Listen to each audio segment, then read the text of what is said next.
नमस्कार दोस्तों, सोनम वांगचुक की भूख हड़ताल और दिल्ली में चल रहे युवा आंदोलन को लेकर एक नया अपडेट सामने आया है। 20 जुलाई को जारी अपने ताज़ा खत में सोनम वांगचुक ने स्पष्ट किया है कि उन्होंने अपनी भूख हड़ताल अभी समाप्त नहीं की है।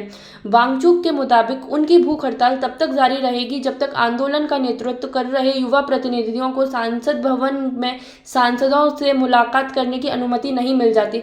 हालांकि उन्होंने सरकार के सामने एक वैकल्पिक प्रस्ताव भी रखा है। उनका कहना है कि यदि सुरक्षा या अन्य किसी कारण से संसद भवन में यह मुलाकात संभव नहीं है तो वह सफदरजंग अस्पताल में ही युवा प्रतिनिधियों और संबंधित लोगों से मिलने के लिए तैयार हैं।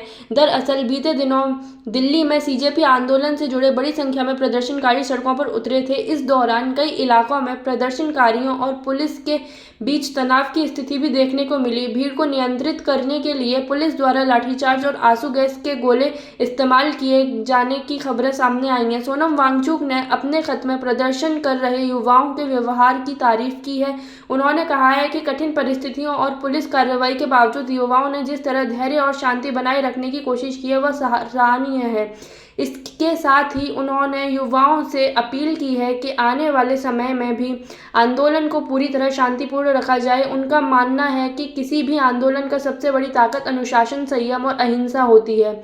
वहीं सोनम वांगचुक ने केंद्र सरकार से भी प्रदर्शनकारी युवाओं की शिकायतों और मांगे गंभीरता से सुनने की अपील की है। उनकी प्रमुख मांगों में से शिक्षा व्यवस्था से जुड़ी समस्याओं पर चर्चा और शिक्षा मंत्री की जवाबदेही तय करना शामिल बताया जा रहा है।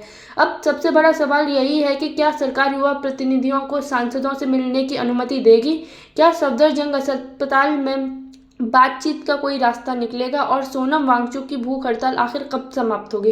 फिलहाल वांगचुक ने स्पष्ट संकेतों दिया है कि बिना किसी ठोस बातचीत या समाधान के वह अपनी भूख हड़ताल समाप्त करने को तैयार नहीं है। अब देखना होगा कि सरकार इस खत और आंदोलनकारियों की मांग पर क्या प्रतिक्रिया देती है। इस पूरे मामले से जुड़े अगले अपडेट के लिए हमारे साथ बने रहिए।